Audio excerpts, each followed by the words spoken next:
two of the very best blenders, powerful machines to make smoothies, soups, nut butter, sauces, salsas, dressings, and more. 1. Best blender overall. Vitamix Professional Series 750 Blender. Vitamix has a lot of blender options, but in my reporting, the 750 was the preferred model of professionals and regular cooks alike, including me. It's expensive, yes, but well worth the investment for its incredibly sharp blades and strikingly powerful motor. Don't just take my word for it. Moon Juice founder Amanda Chantal Bacon has been using the 750 in a professional capacity in her shops for years, turning out a high volume every day, and says neither function has degraded. At home, I find it makes quick work of soft ingredients. It takes only a few minutes to get silky soup or light and airy hummus. It can easily handle tough ingredients like nuts and grains, as well as fibrous ones like ginger. This also means it's extra efficient at crushing ice for smoothies and, in my case, cocktails. The self-cleaning option really works, too. You simply add a drop of soap and some water, the machine whirs for about a minute, and then you rinse it out. One of my biggest hesitations with adding appliances to my kitchen is the space they take up, including in the sink and dishwasher. But this function means as soon as I'm done, it's a breeze to wash and put away. I've never had an issue with water spots, either. And though I haven't needed to use it yet, all Vitamixes come with a great warranty, something noted by Green Kitchen Stories co-founder David Frankiel and recipe developer Sophia Rowe.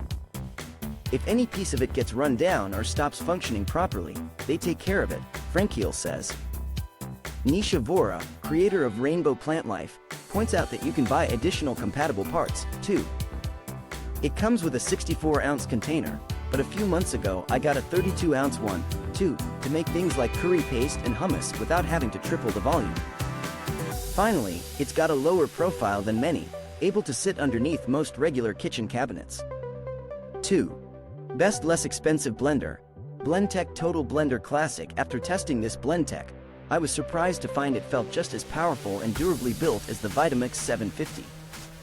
I used it to make a Sungold tomato sauce to freeze for winter, and after blending on high for about 2 minutes, it was silky smooth, with absolutely no bits of skins or seeds. It also has a pulse setting I used for foods with a chunkier consistency, like Swiss chard pesto. The blades broke down the firm leafy greens, but not so much that they turned to pure liquid. To be clear, the Vitamix does have its perks: a longer warranty, more speeds, and a dial instead of a touchscreen, simply a personal preference for me. But the Blendtec is undeniably strong and $206 cheaper. It comes enthusiastically endorsed by Christine Sahadi, owner of New York City's Middle Eastern market and restaurant, Sahadi's, too. She told me about it for this story a while back, noting in our interview that both Blendtec and Vitamix make very good quality units. I just personally like the Blendtec, she says. She has owned hers for more than a decade and finds that its super powerful blades, which operate at 5 preset speeds, emulsify sauces, dressings, and aioli handily. It also, perhaps most importantly for Sahadi, makes the perfect hummus. If you don't have a really good blender, you have to add a lot of ice water or cooking liquid to help smooth things out, she explains. By the time you get there, the hummus has become too drippy. The Blendtec, it's important to note, has just a bit more than half the capacity of the Vitamix 750, so you won't be able to make things in quite as big batches.